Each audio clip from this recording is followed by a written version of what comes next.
हमारा संविधान भी அரசியல் சட்டத்தை பயன்படுத்தி நாம் உழைக்க வேண்டும். एकता का आधार है. நம்முடைய அரசியல் சட்டமும் நாட்டின் ஒற்றுமையை வலியுறுத்துகின்ற ஒரு சாசனமாக இருக்கிறது. स्वतंत्रता सेनानी थे, साहित्यकार थे, विवेचक थे, सामाजिक कार्यकर्ता थे, शिक्षाविद थे, कई फील्ड के प्रोफेशनल्स थे, मजदूर नेता थे, किसान नेता थे, समाज के हर वर्ग का प्रतिनिधित्व था.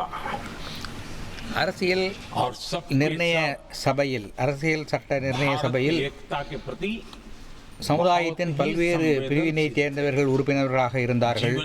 விவசாயிகள் இருந்தார்கள், தொழிலாளர் பிரதிநிதிகள் இருந்தார்கள், படித்தவர்கள் இருந்தார்கள். इस बात के प्रति सजग थे और बाबा साहब अम्बेडकर जी ने चेताया था. मैं बाबा साहब का कोट पढ़ रहा हूं. बाबा साहब अम्बेडकर ने कहा था, समस्या ये है कि देश में जो विविधता से भरा जनमानस है उसे किस तरह एक मत किया जाए. பாபா சாஹேப் அம்பேத்கர் அவர்கள் சொன்னார், வேற்றுமைகள் நிறைந்த இந்த நாட்டில் மக்களை ஒற்றுமைப்படுத்துவது எப்படி? जिससे कि देश में एकता की भावना स्थापित हो. எப்படி ஏனும் நாட்டில் ஒற்றுமை எண்ணம் உருவாக வேண்டும் என்று அவர் சொன்னார். मुझे बड़े दुख के साथ कहना है कि आजादी के बाद एक तरफ संविधान निर्माताओं के दिल दिमाग में एकता थी, लेकिन आजादी के बाद विकृत मानसिकता के कारण या स्वार्थवश अगर सबसे बड़ा प्रहार हुआ तो देश की एकता के मूल भाव पर प्रहार हुआ. ஆனால் சுதந்திரத்திற்கு பிறகு இந்த ஒற்றுமை எண்ணத்தை ये भारत की विशेषता रही है. நம்முடைய அரசியல் சட்டத்தை எழுதியவர்கள் மனதில் நினைத்த அந்த ஒற்றுமை எண்ணத்தை और इस देश की प्रगति भी குலைக்கும் செயல்கள் நடந்தன. विविधता को सेलिब्रेट करने में है. लेकिन गुलामी की मानसिकता में पले बड़े लोगों ने, भारत का भला न देख पाने वाले लोगों ने, और जिनके लिए हिंदुस्तान 1947 में ही पैदा हुआ ये जो धारणा बनी थी, उनके लिए वो विविधता में विरोधाभास ढूंढते रहे. इतना ही नहीं, 1947 தான் பாரதம் உதயமானது என்று நினைத்தவர்கள், பாரதத்தின் பெருமையை மனதிலே நினைக்காதவர்கள், பாரதத்தின் நலனை விரும்பாதவர்கள் இந்த வேற்றுமைகளில் விரோத மனப்பான்மையை தூண்டிவிடும் செயலை செய்தார்கள்.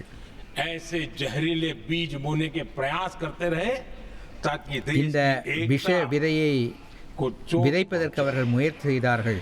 आदरणीय सभापति जी, हमें विविधता का उत्सव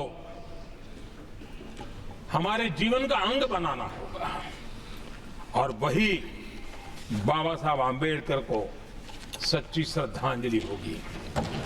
நாம் வேற்றுமைகளை கொண்டாட வேண்டும் ஒற்றுமையோடு. அதுதான் பாபா சாஹேப் அம்பேத்கருக்கு சிறப்பான அஞ்சலியாக இருக்கும். मैं संविधान के प्रकाश में ही मेरी बातों को रखना चाहता हूं और इसलिए अगर आप हमारी नीतियों को देखेंगे, पिछले 10 साल देश की जनता ने हमें जो सेवा करने का मौका दिया है, हमारी निर्णयों की प्रक्रिया को देखेंगे तो भारत की एकता को मजबूती देने का கடந்த 10 ஆண்டுகளில் நாங்கள் எடுத்திருக்கின்ற முடிவுகள், நாங்கள் செயல்படுத்தி இருக்கிற திட்டங்கள் எல்லாம் பாரதத்தின் ஒற்றுமையை வலியுறுத்தும் வண்ணம் இருந்திருக்கின்றன. देश की एकता में रुकावट बना पड़ा था, दीवार बना पड़ा था. देश की एकता हमारी प्राथमिकता थी, जो कि हमारी संविधान की भावना थी और इसलिए धारा 370 को हमने जमीन पर काट दिया. நாட்டின் ஒற்றுமையை அரசியல் சட்டத்தின் உயிர் நாடியாக கருதிதான் நாங்கள் आदरणीय सभापति जी சட்டப்பிரிவு 370 நீக்கினோம். इतने बड़े विशाल देश में अगर आर्थिक रूप से हमें आगे बढ़ना है हमारी व्यवस्थाओं को और विश्व को भी निवेश के लिए आना है तो भारत में अनुकूल व्यवस्थाएं चाहिए। और उसी में से हमारे देश में एक लंबे अरसे तक जीएसटी को लेकर के चर्चा चलती रही। मैं समझता हूं इकोनॉमिक यूनिटी के लिए जीएसटी ने बहुत बड़ी भूमिका अदा की है। उस समय पहले की सरकार का भी कुछ योगदान है। वर्तमान समय में हमको इसको आगे बढ़ाने இங்கே का अवसर मिला। தொழில்கள் வளர உலகத்தில் உள்ள தொழிலதிபர்கள் முதலீடு செய்வதற்கு ஏதுவான சூழ்நிலை நிலவ வேண்டுமானால் ஜிஎஸ்டி போன்ற ஒரு வரி விதிப்பு முறை இருக்க வேண்டும். இந்த வரி விதிப்பு முறையில் முந்தைய அரசின் பங்கும் இருக்கலாம், ஆனால் அதை दस्तावेज रहा है, लेकिन இந்த அரசு நிறைவேற்றி இருக்கிறது. दूसरे राज्य जाता था तो गरीब कुछ भी उसकी प्राप्त करने का हकदार नहीं बनता था। इतना बड़ा देश पर उसका किसी भी कोने में जाए उसका उतना ही अधिकार है। एकता के उस भाव को मजबूत करने के लिए हमने one nation one ration card की बात को मजबूत ஒரு குடும்பம் நாட்டின் ஒரு மூலையிலிருந்து இன்னொரு மூலைக்கு சென்றால் பொருள்கள் கிடைக்காமல் கஷ்டப்படுகிறார்கள்.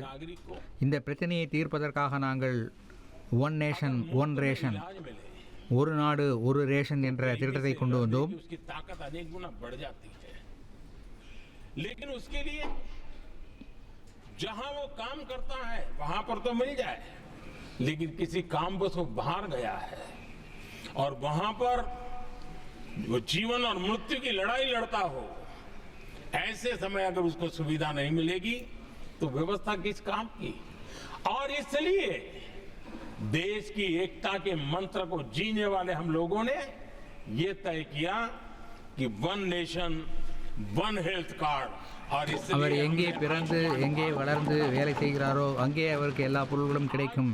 ஆனால் ஏதோ ஒரு குறிப்பிட்ட விஷயத்திற்காக நாட்டின் வேறொரு பகுதிக்கு செல்லும்போது அவர் अचानक बीमार हो गए என்ன செய்வார்? तो उसके लिए आयुष्मान இத்தகைய சூழ்நிலையில் நாட்டின் ஒற்றுமையை பலப்படுத்துவதற்காக ஒரே நாடு ஒரே ரேஷன் என்ற திட்டத்தை நாங்கள் கொண்டு வந்தோம். देश में कई बार ऐसा हुआ कि देश के एक हिस्से में बिजली थी लेकिन बिजली सप्लाई नहीं हो रही थी और उसके कारण दूसरे इलाके में अंधेरा था। और पिछली सरकार में हमने विश्व के अंदर भारत की बदनामी हेडलाइन से हुआ करती थी अंधेरे की, वो दिन हमने देखे हैं। और तब जाकर के एकता के मंत्र को लेकर के संविधान की भावना को जीने वाले हम लोगों ने वन नेशन वन ग्रिड को परिपूर्ण कर दिया। நாட்டின் ஒரு பகுதியில் மின்சாரம் இருக்கும், மற்றொரு பகுதியில் மின்சாரம் இருக்காது. உலகமே இந்தியாவை ஒரு இருள் மிகுந்த நாடு என்று சொல்லிக் கொண்டிருந்தது. அந்த நிலையை மாற்றுவதற்காக ஒரு நாடு ஒரு கிரிட் என்ற மின் பகிர்வான திட்டத்தை கொண்டு வந்து நாடு முழுவதும் மின்சாரம் தருகின்ற பணியை நாங்கள் செய்திருக்கிறோம். இது ஒற்றுமையை, நாட்டின் ஒற்றுமையை மனதிலே இணைக்கிற எங்களுடைய மகத்தான பணிகளில் ஒன்று. ध्यान में रखते हुए एक संतुलित विकास को ध्यान में रखते हुए हमने उस भेदभाव उस भावना को खत्म करके एकता को मजबूत किया। हमने नॉर्थ ईस्ट हो या जम्मू कश्मीर हो, हिमालय की गोद के इलाके हो या रेगिस्तान के सटे हुए इलाके हो, हमने पूरी तरह इंफ्रास्ट्रक्चर को एक सामर्थ्य देने का நாட்டின் प्रयास किया है। உள்கட்டமைப்பை நாங்கள் வடகிழக்கு இந்தியாவிலோ இமாச்சல பிரதேசத்திலோ दूरी पैदा न हो, ராஜஸ்தானின் பாலைவன பகுதியிலோ எல்லா இடத்திலும் நாட்டின் உள்கட்டமைப்பை அதிகரிக்கும் பணியை செய்து நாட்டில் ஒற்றுமையை நிலைநாட்டி இருக்கிறோம். कि डिजिटल के क्षेत्र में हैव्स एंड हैव्स नॉट की स्थिति बन जाए देश के लिए समान रूप से। और इसलिए दुनिया के अंदर बड़े गर्व के साथ हम कहते हैं कि भारत का जो डिजिटल इंडिया की जो सक्सेस स्टोरी है उसका एक कारण है हमने टेक्नोलॉजी डिजिटल துறையில் का प्रयास किया है और उसी का भाग है பணம் உள்ளவர்களுக்கு ஒரு வழி, பணம் இல்லாதவர்களுக்கு ஒரு வழி என்று இருந்த நிலையை மாற்றி அனைவரும் हिंदुस्तान की डिजिटल पंचायतों तक ले जाने का प्रयास பண பரிமாற்றத்தை செயல்படுத்தும் வண்ணம் நாங்கள் திட்டங்களை கொண்டு வந்திருக்கிறோம். हमें ताकत मिले। आदरणीय सभापति जी, हमारा संविधान की अपेक्षा है एकता की और इसी को ध्यान में रखते हुए हमने मातृभाषा के महात्म्य को स्वीकारा है। मातृभाषा को दबा करके हम देश के जनमानस को संस्कारित नहीं कर सकते और इसलिए நாட்டின் ஒற்றுமையை மனதிலே में भी இருத்திக் கொண்டு भाषा को बहुत बल दिया। ஒவ்வொரு பகுதியின் வாழும் மக்களுடைய தாய்மொழியை நாங்கள் முக்கியத்துவம் கொடுத்திருக்கிறோம். भाषा में डॉक्टर इंजीनियर बन सकता है क्योंकि தாய்மொழியிலேயே படித்து ஒரு பொறியாளராகவோ அல்லது ஒரு மருத்துவராகவோ இப்போது மாற முடியும். सबसे दरकार करने का हमें आदेश देता है। इतना ही नहीं, हमने क्लासिकल लैंग्वेज की दिशा में भी कई लैंग्वेजेस जो जिनका हक बनता था उनको हमने उस स्थान पर रख करके हमने उनका सम्मान किया था। செம்மொழிகள் இந்த நாட்டில் எத்தனை இருக்கின்றவோ அதை அத்தனைக்கும் உரிய இடத்தை நாங்கள் அளித்திருக்கிறோம். देश के एकता को मजबूत, नई पीढ़ी को वो संस्कारित करने का काम हमारी तरफ से चल रहा है। आदरणीय सभापति जी, काशी तमिल संगमम और तेलुगु काशी संगमम ये आज एक बहुत बड़ा इंस्टीट्यूशनलाइज हुआ है और समाज के निकटता को காசி தமிழ் சங்கமம், தெலுங்கு காசி சங்கமம் இவை இரண்டும் நாட்டில் உள்ள மக்களின் ஒற்றுமையை பிரதிபலிக்கும் வண்ணம் ஏற்பாடு செய்யப்பட்டது. महात्मा स्वीकार किया गया है और उसको हमें बल देना चाहिए। आदरणीय सभापति जी, संविधान के आज 75 वर्ष हो रहे हैं, लेकिन हमारे यहाँ तो 25 वर्ष का भी महत्व होता है, 50 वर्ष का भी महत्व होता है, 60 साल का भी महत्व होता है। जरा हम इतिहास की तरफ नजर करें कि संविधान यात्रा के इन महत्वपूर्ण पड़ाव का क्या हुआ था। जब देश संविधान के 25 वर्ष पूरे कर रहा था, उसी समय हमारे देश में संविधान को नोच लिया गया, इमरजेंसी आपातकाल लाया गया।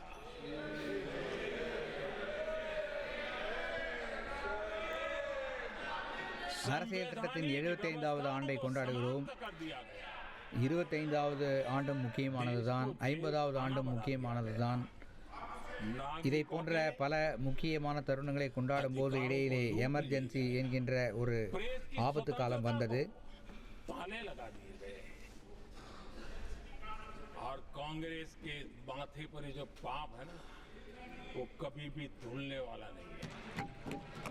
இந்த எமர்ஜென்சியை கொண்டு வந்த காங்கிரஸ் கட்சி நெற்றியிலே இருக்கின்ற அந்த கரை लोकतंत्र की चर्चा होगी, எப்போதும் மறையப் போவதில்லை. इसके माथे का ये पाप कभी धुलने वाला नहीं है, क्योंकि लोकतंत्र का गला घोंट दिया गया था।